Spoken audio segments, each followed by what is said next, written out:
शेतीतील धोके आणि अमर्यादित दायित्व. एकट्याने शेती करणे हा एक कठीण व्यवसाय आहे. तुम्ही दररोज रानात घाम गाळता, परंतु निसर्गाचा लहरीपणा किंवा बाजारातील किमतीतील अचानक होणारी घसरण यांसारख्या तुमच्या नियंत्रणाबाहेर असलेल्या गोष्टींवर तुम्हाला सतत अवलंबून राहावे लागते. शेतीच्या पारंपरिक पद्धतीत तुम्ही अमर्यादित दायित्व या आर्थिक संकल्पनेखाली काम करता. याचा सरळ अर्थ असा की जर पीक वाया गेले किंवा व्यवसाय बुडाला तर 100% आर्थिक फटका तुम्हाला एकट्यालाच सहन करावा लागतो. वैयक्तिक मालमत्तेला धोका. जेव्हा एखाद्या एकाकी शेतकऱ्याचे मोठे नुकसान होते आणि तो बँकेचे कर्ज फेडू शकत नाही, तेव्हा त्याचे स्वतःचे घर किंवा जमीन यांसारखी वैयक्तिक मालमत्ता थेट धोक्यात येते. तर मग शेती हा एक असा व्यवसाय म्हणून चालवण्याचा काही मार्ग आहे का, जिथे तुमची वैयक्तिक मालमत्ता कायमस्वरूपी सुरक्षित राहील? जोपर्यंत शेतकरी एकटे काम करतात, तोपर्यंत ते पूर्णपणे असुरक्षित राहतात. केवळ स्वतःच्या कष्टावर कोणत्याही कुटुंबाला अचानक येणाऱ्या आर्थिक संकटांपासून वाचवता येत नाही. त्यासाठी त्यांना एका कायदेशीर संरक्षणाची गरज असते.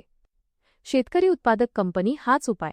या धोक्यावरील उपाय म्हणजे शेतकरी उत्पादक कंपनी किंवा FPO नावाची कायदेशीर रचना. पावसात भिजणाऱ्या एकट्या शेतकऱ्याप्रमाणे न राहता एक हिरव्या छत्रीसारखे काम करते. हे मर्यादित दायित्व प्रदान करते. जर व्यवसायात तोटा झाला तर तुमची फक्त गुंतवलेली रक्कमच शेअर्स धोक्यात असते. तुमची वैयक्तिक जमीन आणि मालमत्ता पूर्णपणे सुरक्षित राहते. नक्की कसे काम करते? हे एका खाजगी कंपनीच्या नियंत्रणासह चालते, जेणेकरून बाहेरील लोक यावर ताबा मिळवू शकत नाहीत. परंतु यात सार्वजनिक कंपनीची ताकद असते, ज्यामुळे शेतकऱ्यांना एकत्र येऊन भांडवल उभे करता येते. कंपनी स्थापनेचा पाया. ही कंपनी स्थापन करण्यासाठी किमान 10 प्राथमिक उत्पादक म्हणजेच 10 शेतकऱ्यांनी एकत्र येणे आवश्यक आहे. या 10 पैकी प्रत्येक सदस्याला समान कायदेशीर अधिकार असतात. एक FPO स्थापन केल्याने एका असुरक्षित आणि एकट्या व्यक्तीचे रूपांतर एका कायदेशीररित्या सुरक्षित आणि संघटित गटामध्ये होते. हे तुमच्या वैयक्तिक जगण्याला आणि व्यवसायाच्या आर्थिक धोक्यांना एकमेकांपासून वेगळे करते. शेअर भांडवल, शेअर कॅपिटल आणि मूल्यवाढ. एकदा 10 शेतकरी या कायदेशीर छत्राखाली एकत्र आले की ते त्यांच्या कामकाजासाठी निधी कसा उभा करतात, हे शेअर भांडवलातून होते. अधिकृत भांडवल, ऑथराइज्ड कॅपिटल ही ती कमाल कायदेशीर मर्यादा आहे जी कंपनी गोळा करू शकते. जेव्हा शेतकरी शेअर्स खरेदी करतात तेव्हा ते पेडअप कॅपिटल बनते, म्हणजेच व्यवसाय चालवण्यासाठी उपलब्ध असलेली प्रत्यक्ष रोख रक्कम.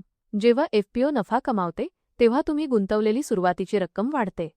एका छोट्या रोपट्याचे फळ देणाऱ्या झाडात रूपांतर होते. त्याचप्रमाणे तुमच्या मूळ शेअर्सची प्रत्यक्ष किंमत, शेअर व्हॅल्यू अनेक पटींनी वाढते. नोंदणीतील महत्त्वाची अट, MOA. परंतु ही कंपनी नोंदणीकृत करताना एक अत्यंत महत्त्वाची अट आहे. कंपनीची मुख्य नियमावली, ज्याला MOA मेमोरँडम ऑफ असोसिएशन म्हणतात, त्यामध्ये कर्ज घेण्याचा मुद्दा, बॉरोइंग क्लॉज असणे अनिवार्य आहे. हा मुद्दा नसल्यास बँका तुमचे कर्ज कायमचे नाकारू शकतात. छोट्या छोट्या रकमा एकत्र करून एका कायदेशीर संरचनेत आणल्यामुळे शेतकरी एक स्वयंपूर्ण आर्थिक इंजिन तयार करतात. बँकेचा दृष्टिकोन आणि आर्थिक अहवाल. जेव्हा एखादी FPO बँकेकडे जाते तेव्हा बँक मॅनेजरला 10 संघर्ष करणारे शेतकरी दिसत नाहीत, तर त्यांना एक शक्तिशाली अधिकृत कॉर्पोरेट संस्था दिसते जे मोठ्या गुंतवणुकीस पात्र आहे.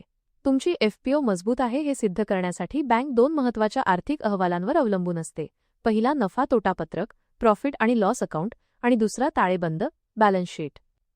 नफा तोटा पत्रक हा रोजच्या खरेदी विक्रीचा हिशोब असतो, जो बँकेला दाखवतो की तुमचे कामकाज खरोखर नफा कमावत आहे. तर ताळेबंद हा कंपनीच्या आर्थिक आरोग्याचा अंतिम आरसा असतो. कंपनीची देणी, लायबिलिटीज आणि मालमत्ता ॲसेट्स नेहमी समान बॅलन्स्ड असली पाहिजे हे तो सुनिश्चित करतो. संस्थात्मक विश्वास आणि प्रगतीचा मार्ग. जेव्हा हे रेकॉर्ड पारदर्शक आणि अचूक असतात तेव्हा बँका आणि नाबार्ड सारख्या संस्थांना तुम्हाला मोठ्या सबसिडी आणि व्यावसायिक कर्ज देण्याचा आत्मविश्वास मिळतो. ही योग्य आणि कायदेशीर पद्धत शेतावरील कष्टाचे रूपांतर संस्थात्मक विश्वासात, इन्स्टिट्यूशनल ट्रस्ट करते. FPO मॉडेल निवडल्याने शेतकऱ्यांच्या समुदायाला शाश्वत आणि दीर्घकालीन प्रगतीच्या मार्गावर नेले जाते.